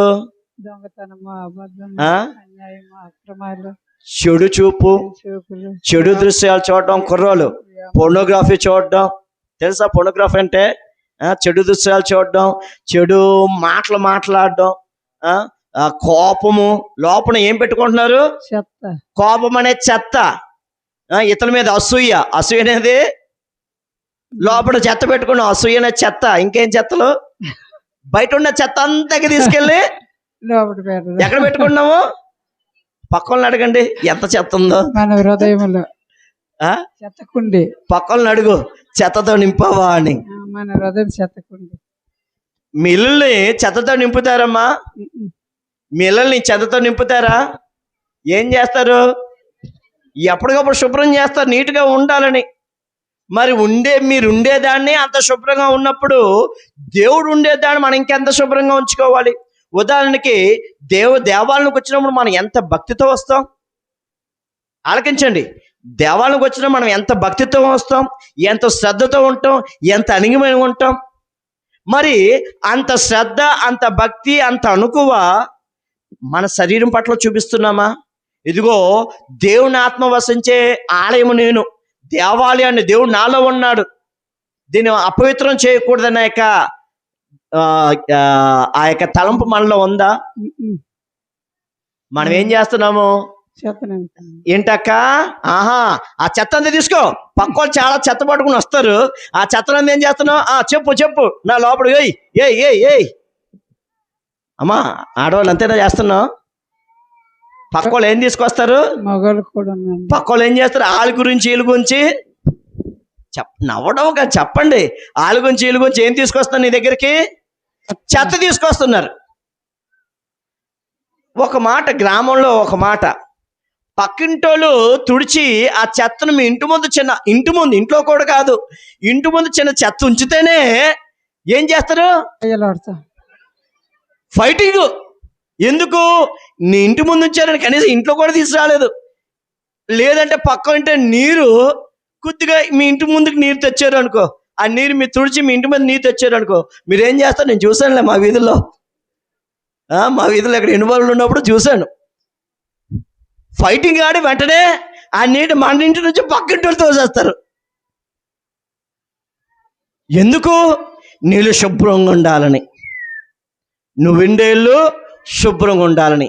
కానీ అదే ధ్యాస, అదే ఆసక్తి ఈ దేహం పట్ల ఉందా? ఈ శరీరం పట్ల ఉందా? మనం ఏం చేస్తున్నాం? ఉండే ఇల్లుని మాత్రం చక్కగా కొట్టుకున్నాం, కానీ మన శరీరం మాత్రం చెత్తతో నింపాయి. పక్కోళ్ళు ఏం పట్టుకుని వస్తున్నారు? గట్టిగా పెద్ద చెత్త, పెంట కుప్ప. పెంట కుప్ప అని తెలుసా? అంత వాసనే. మీరు ఆహా ఆహా ఆహా ఆ పెంటనంతా కూడా ఏం చేస్తున్నారు? మీరు మీ మనసులో పెట్టుకుంటున్నారు. మీరు నింపుకోవడం కాదు, తర్వాత ఆ పెంటను తీసుకెళ్ళి ఇంకొకరు కూడా, అక్క నువ్వు కూడా తీసుకో ఈ పెంట. మనం చేస్తుంది అదేనా? చేస్తుంది అదేనా? వాళ్ళ మీద వీళ్ళ మీద కోపము, ద్వేషము, అసూయ అనే పెంటను మన హృదయాలను నింపుకుంటున్నాం. అవునా కదమ్మా? చెప్పండి, అవునా కదా? కుర్రోళ్ళు మనం ఏం చూస్తున్నాము? చూడటం ద్వారా ఏం చేస్తున్నాము? సెల్ ఫోన్లో ఏం చూస్తున్నాం మీకు తెలుసు కదా? సెల్ ఫోన్లో ఏం చూస్తున్నాం తెలుసు కదా? చూస్తూ ఏం చేస్తాం? కంటి ద్వారా మన యొక్క మెదడులో చెత్తను నింపుతున్నాం. కొంతమంది కంటి ద్వారా చెత్త నింపుతున్నారు, కొంతమంది వీళ్ళు చెవుల ద్వారా పెంటను లోపలికి పెట్టుకుంటున్నారు, కొంతమంది నోటి ద్వారా ఆ పెంటను ఇతరులకు ఇస్తున్నారు. అందుకే గాంధీ అనుకుంటాం, 3 పిల్లలు వెళ్ళారండి. 3 విధాలు మనము పవిత్రంగా ఉండాలంటే మీరు ఆలకించండి. నాకు చూడడం ఒకసారి. మీరు బయటికి వెళ్ళేటప్పుడు ఇల్లుని ఏం చేస్తారు? తాళం వేస్తారు. మీ ఇంటికి 3 ద్వారాలు ఉన్నాయి అనుకో, ఒక ద్వారం క్లాక్ చేస్తారా? 3 ద్వారాలు కూడా తాళం వేస్తారు. అవునా కదా? ఎందుకు తాళం వేస్తారు? ఎటువంటి చెత్త చెదారం కానీ దొంగలు కానీ ఇంట్లోకి రాకూడదని. 3 నువ్వు నోరు మూసుకో, నువ్వు కళ్ళు మూసుకో, నువ్వు చెవులు మూసుకో. 3 విధాలుగా మనము మనకు గదులను తాళం వేయాలంట. 3 విధాలుగా మన గదులను తాళం వేయాలి. ఎలాగ తాళం వేయాలి? చెడు ఆలకించకుండా ఉంటే మన చెవు అనే గదిని తలుపుల్ని తాళం వేసినట్టే. ఆలకిస్తున్నారా? ఎవరైనా పెంట కుప్ప తెచ్చారు అనుకో మీ పక్కకి, ఏం చేస్తారు? ఏం చేయాలి? వెంటనే చెవులు మూసుకొని పారిపోండి. అక్కడ ఎవరైనా ఏమో చెప్తున్నారు అనుకో, వెంటనే మీరు ఏం చేయాలి? ఆడవాళ్ళకి చెవులు మూసుకోవడం తెలుసా? అసలు మూసుకోండి, చెవులు మూసుకోండి ఒకసారి. అమ్మా నువ్వు ఆలకిస్తావు బాగా? ఇంకేమి నువ్వు ఆలకిస్తావా? ఆడవాళ్ళు ముందు మీరు చేయాల్సిన పని ఏంటది? ఎప్పుడు పక్క చెడు మాటలు చెప్పుడు పెంట తెచ్చినప్పుడు వెంటనే అప్పుడు మనం పవిత్రంగా ఉండగలం. జాగ్రత్త గమనించండి. పవిత్రంగా ఉండడానికి మొదటి మార్గం చెవులు మూసుకో. రెండవది కుర్రోలు అమ్మాయిలు ఏం చేసాలి? చెడు చూడకు, చెడు ఆలకించకు, చెడు చూడకు. ఆలకిస్తున్నారా? నువ్వు ఇలా చూసావనుకో ఎక్కిపోదు చాలా ఫాస్ట్ గా. ఒక్కడితో చూసినా ఇలా పక్క చూసినా ఎక్కిపోద్ది. జాగ్రత్త, చెడును చూడకు. తర్వాత ముక్కుడు కాదమ్మా, చెడు మాట్లాడకు, చెడు మాట్లాడకు. హల్లెలూయా, హల్లెలూయా, హల్లెలూయా. అంత ముగిస్తాను. నెక్స్ట్ ఆఖరిగా ఇంకా చాలా విషయాలు చెప్పాలనుకున్నాను, టైం అవుతుంది. తండ్రి వందనం, తండ్రి స్తోత్రం, యేసువా వందనం, యేసువా స్తోత్రం. హల్లెలూయా, హల్లెలూయా, హల్లెలూయా. ఆ బకెట్ తీసుకొచ్చండి. ఆఖరిగా ఈనాడు మొదటి పట్టణంలో యెహెజ్కేలు గ్రంథంలో ఏం చెప్తున్నానంటే, వాక్యం చదవండి. దేవాలయం నుంచి జలము పారుతుంది. యెహెజ్కేలు గ్రంథము 47వ అధ్యాయము 8వ వచనం నుంచి. తొందరగా యెహెజ్కేలు గ్రంథము 47:8 నుంచి. దేవాలయం నుంచి జలము ప్రవహించి అక్కడ స్థలాలు ఎలా ఉన్నాయంట? ఒకసారి ఇటుగా చూడండి. అతడు నాతో ఇట్లా నేను ఈ నీళ్లు ఆ నీళ్లు ముందు వచనంలో ఎక్కడి నుంచి వస్తుందంట? దేవాలయం నుంచి వస్తుంది. ఈ నీరు ఇప్పుడు ఎక్కడెక్కడికి వెళ్తుందంట? నీరు తూర్పు దిక్కుగా ప్రవహించి యోర్దాను లోయలను చేరి అచ్చటి నుండి మృత సముద్రమున కలియును. మృత సముద్రం అంటే డెడ్ సీ. దాన్ని చాలా మంది యూట్యూబ్ లో కొట్టండి. డెడ్ సీ అంటే ఉప్పు అంతా కూడా ఉప్పుగా ఉంటుంది. దాని నీరు తాగగలమా? తాగలేం. కానీ ఈ దేవాల నుంచి వచ్చే నీరు ఏమవుతుందంట, ఆ యొక్క మృత సముద్రానికి వెళ్ళి ఆ మృత సముద్రాన్ని ఉప్పుగా ఉన్న నీటిని ఏం చేస్తుందంట, మంచినీళ్ళు కలుస్తుంది, మంచినీటిగా మారుస్తుంది. మంచినీటిని తాగడం ద్వారా అది ఇతరులకి మంచినీరు దాహాన్ని తీర్చేది. ఉప్పు నీరు దాహం తీరుస్తుందా? ఉప్పు నీరు దేనికని పనికి వస్తుందా? మొక్కలకి వేయగలరా? బట్టలు తగ్గలరా? దేనికి పనికిరాదు. కానీ ఆ నీరు దేవాల నుంచి వచ్చిన నీరు ఆ ఉప్పు నీటిని ఏ విధంగా మారుస్తుందంట, మంచినీటిగా మారుస్తుంది. తర్వాత ఈ నీళ్లు పారిన తావెందల్లా వివిధ జంతువులు ఇప్పుడు ఆ మంచినీటి అవడం ద్వారా వివిధ జంతువులన్నీ కూడా దాహం తీర్చడానికి అక్కడికి వస్తున్నాయంట. తర్వాత బీడు బారిపోయిన ఆ యొక్క భూముల్లోకి ఈ నీరు వచ్చి ఏం చేస్తుందంట, చేపలు వర్ధిల్లును, ఈ ఏరు మృత సముద్రమును మంచి నీటిని చేయును, ఇది పారిన తావునందల్లా జీవము నెలకొను. పారిన తావందల్లా జీవముతో ఉంటది. అక్కడ మొక్కలు మొలుస్తే నీరు ఎప్పుడైతే పారిందో మొక్కలు మొలిచి అక్కడ జీవంతో నిండుతుంది. ప్రియులకు సహోదరి సోదరులారా, మనం అందరం కూడా ఈ యొక్క మృత సముద్రంలాగే ఉన్నాం. అంత దిగాలతోటి, ఆందోళనతోటి, విచారంతో, అనారోగ్యంతో, అనేకమైన సమస్యలతో ఉన్న మనం అందరం దేవాలయానికి రావడం ద్వారా మనం ఏం పొందుతున్నాము, ఆ జీవజలము, ఆ దివ్య ప్రసాదం ద్వారా జీవజలం మనం పొందుతున్నాం. ఉదాహరణకి మనం అందరం కూడా ఈ ఎండిపోయిన స్పాంజ్ లాంటి వాళ్ళం, ఎండిపోయిన స్పాంజ్ లాంటి వాళ్ళం.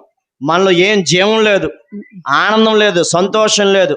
అయితే మనం అందరం కూడా ఎలా వస్తున్నాం దేవాలయానికి వచ్చి మనము ఏం చేస్తున్నాము, ఆ ప్రభుని క్షమాపణ కోరుకుంటూ ప్రార్థన ద్వారా ఆ ప్రభువులో మనము ఐక్యమవుతున్నాం. అవునా కదా? ప్రభుతో మనము ఐక్యమవుతున్నాం. ఐక్యం అవడం ద్వారా, పూజలో పాల్గొనడం ద్వారా మనం ఏం చేస్తున్నాము, దేవునికి జలముతో నింపబడుతున్నాం. అర్థమవుతుందా? దేవునికి జలముతో, దీవెనలతో నింపబడుతున్నాం. అయితే ఈ జీవంతో నింపబడిన మనము వెళ్ళి ఏం చెయ్యాలంట, ఇతరులకి ఎవరికైతే నీరు అవసరమో అక్కడ వారికి ఆ యొక్క జీవాన్ని అవ్వాలి. అర్థమవుతుందా? జీవం లేనున్న మనము దేవుడి దగ్గరికి వచ్చి ఆ జీవాన్ని, దేవుని దీవెనలు, ఆశీర్వాదాలు మనం పొంది మనం వెళ్ళి మనతో ఉంచుకోకూడదు. ఇది మనం వెళ్ళి మన కుటుంబానికి, మన బిడ్డలకు, ఇరుగు పొరుగువానికి, మన సంఘానికి ఆ సంతోషాన్ని, జీవాన్ని, ఆశీర్వాదాన్ని మనం ఇవ్వాలి. ఇదే మన అర్థం, పరమార్థం. హల్లెలూయా, హల్లెలూయా, హల్లెలూయా, హల్లెలూయా. కాబట్టి పిల్లలకు సహోదరి సహోదరా, ప్రభు అంటున్నాడు, ఈ రోజు మనమందరం కూడా జీవజలం ప్రవహించినట్లుగా మనం ప్రవహించాలి. ఆ ప్రభు నుంచి పొందుతున్న జీవాన్ని మనం ఏం చేయాలి, ఇతరులకు మనము అందివ్వాలి. ఆఖరిగా ముఖ్యమైన విషయంలోకి వస్తాం. ఇందాకలు అన్నాను, ఇమ్మానుయేలు, ప్రభుని ఏమని పిలుస్తాము, ఇమ్మానుయేలు ఏంటంటే దేవుడు మనతో ఉన్నాడు. అందుకే మన శరీరాన్ని మనం ఏమంటున్నాము, ఆలయం, దేవాలయము, దేవునికి నివసించే ఆలయం అంటున్నాం. ఆలకించండి.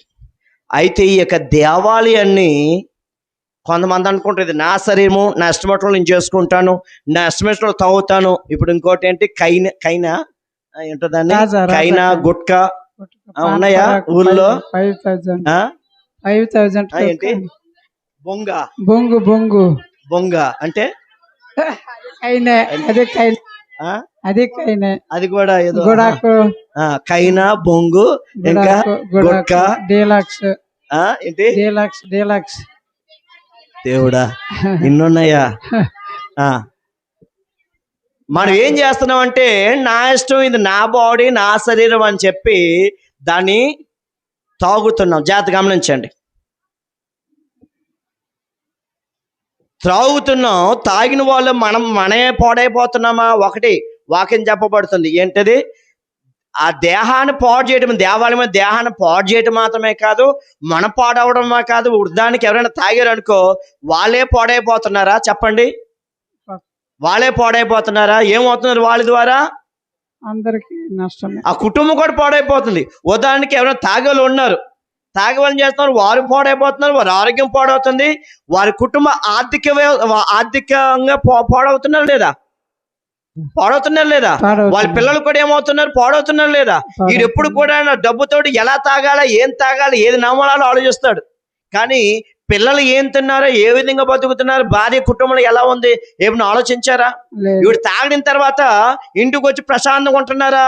లేదు. వచ్చి ఎక్సర్సైజ్ చేస్తారు, పక్క వాళ్ళు తాండడం, వాళ్ళని తాండడం, కరాటేలు చేస్తారు వాళ్ళ ఆవుల మీద. కరాటేలు చేస్తారా? ఉమ్. నువ్వు పాడవడం మాత్రమే కాదు, మనం ఏం చేస్తున్నాము, మన కుటుంబాన్ని కూడా పాడు చేస్తున్నాం, పిల్లలను కూడా పాడు చేస్తున్నాం, భార్యను నాశనం చేస్తున్నాం. కొంతమంది భార్యలు ఏం చేస్తారు, వీటితో సుఖం లేదని చెప్పి పక్కదారులు ఎత్తుక్కుంటారు. పురుగులు మంతాయి. పక్కదారులు ఎత్తుక్కుంటారు అంటే అర్థమవుతుందా నేను చెప్పేది? ఇతర సంబంధాలు పెట్టుకుంటారు. ఎవరి వలన ఇతో స్టార్ట్ అవుతుంది. పిల్లలు, భార్య అందరూ పాడవుతున్నారు.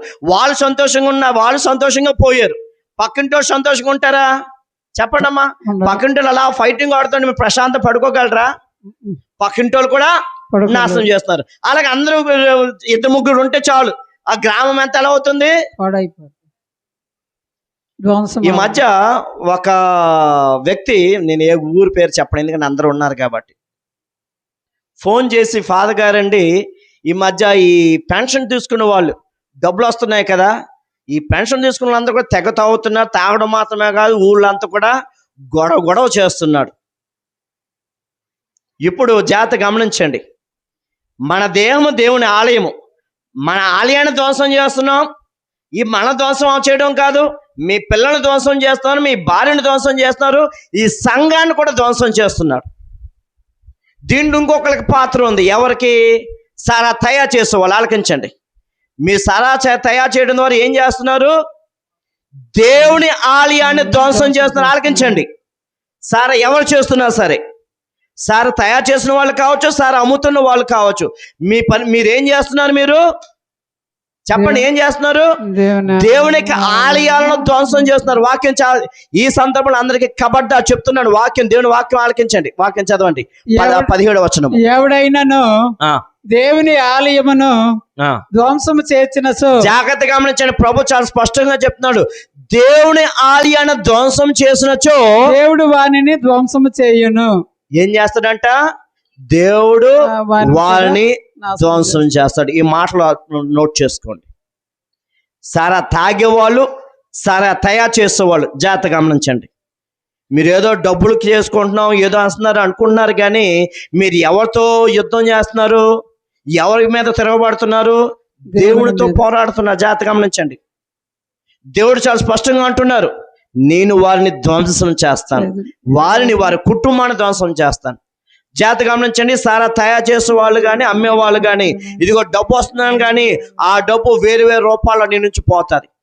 అనారోగ్యాలు, మీ కుటుంబానికి కానీ, మీ పిల్లలు కానీ అనారోగ్యాలు వస్తాయి, యాక్సిడెంట్లు అవుతాయి, రకరకాలు అనకూడదు, చాలా విధాలుగా మీ కుటుంబం సర్వనాశనం అయిపోతుంది. అందరికి మరొకసారి హెచ్చరిక. ఇదేదో నేను నా కోసం సారా అనట్లేదు. అది మీరు ఎవరితో పోరాడుతున్నారు? దేవుడితోటి. ప్రభు స్పష్టంగా అంటున్నారు, నీ దేహము దేవుని ఆలయం. అలాంటి దేవాలయం ఒక్కరిని పాడు చేయడం కాదు, ఒక కమ్మడం ద్వారా ఏం చేస్తున్నారు? వారిని పాడు చేస్తున్నారు, వారి పిల్లల్ని పాడు చేస్తున్నారు, వారి కుటుంబాన్ని పాడు చేస్తున్నారు, సంఘాన్ని పాడు చేస్తున్నారు. ఎంతమంది పాడు చేస్తున్నప్పుడు దేవుడు సైలెంట్ ఊరుకుంటాడా? ఊరుకోడు. మనం అందరం దేవుని బిడ్డలం, దేవుని శరీర దివ్య సత్సంగం స్వీకరిస్తున్న వాళ్ళం. మరి అలాంటి వారిని పాడు చేస్తున్నప్పుడు దేవుడు సైలెంట్ ఊరుకుంటాడా? దేవుడు వారిని సర్వనాశనం చేస్తాడు. వాడు మాత్రమే కాదు, వారి పిల్లల్ని సర్వనాశనం చేస్తాడు. గుర్తుంచుకోండి. ఇది ఏదో నేను డబ్బులు సంపాదన చేస్తున్నాను అనుకుంటే పొరపాటే. మీ దేవుడితో ఆటలాడుకుంటున్నారు. జాగ్రత్త. ఎవరైనా సరే దయచేసి 2 చేతులు జోడించి మీ అందరూ చెప్తున్నారు, దయచేసి దేవుడితో పెట్టుకోకండి. మరి ముఖ్యంగా సారా తయారు చేయడం ద్వారా, అమ్మడం ద్వారా దయచేసి అందుకటి కళ్ళు మూసుకోండి.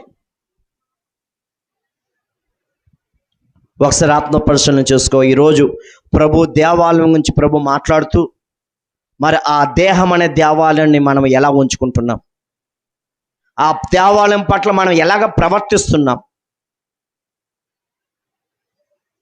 మరి ముఖ్యంగా ఆ దేవాలయం పట్ల నువ్వు ఏ విధంగా ప్రవర్తిస్తున్నావు? దేవాలయానికి ఆసక్తితో వస్తున్నావా, లేదా నిర్లక్ష్య భావంతో వస్తున్నావా? ఎక్కడి నుంచైనా ప్రభు క్షమాపణ వేడుకొని, ప్రభువా ఎక్కడి నుంచైనా నీ దేవాలయం పట్ల నీవున్న యొక్క స్థలం పట్ల నేను ఆసక్తి చూపించేలాగన, శ్రద్ధతో వచ్చేలాగా నన్ను దీవించండి. నేను చూపించిన నిర్లక్ష్యాన్ని బట్టి నన్ను మన్నించిన వేడుకో. రెండోదిగా ఇక శరీరం అనే దేహాన్ని ప్రభా ఈ చెత్త వినడం ద్వారా, చెత్త చూడడం ద్వారా, చెత్త మాట్లాడడం ద్వారా ప్రభా నేను ఈ యొక్క దేహం అనే దేవాలయాన్ని అపవిత్రపరుస్తున్నాను తండ్రి, నన్ను మన్నించిన వేడుకోనండి. మూడవదిగా నేను తెలుసో తెలియకో ఇతరులకు జీవం ఇచ్చే బదులు ఇతరులని నాశనం చేస్తున్నాను తండ్రి. ఇతరులకు చెడుగా మాట్లాడుతూ వారి దేహం నీ యొక్క దేవాలయాన్ని ధ్వంసం చేస్తున్న విషయాన్ని నేను మర్చిపోతున్నాను తండ్రి.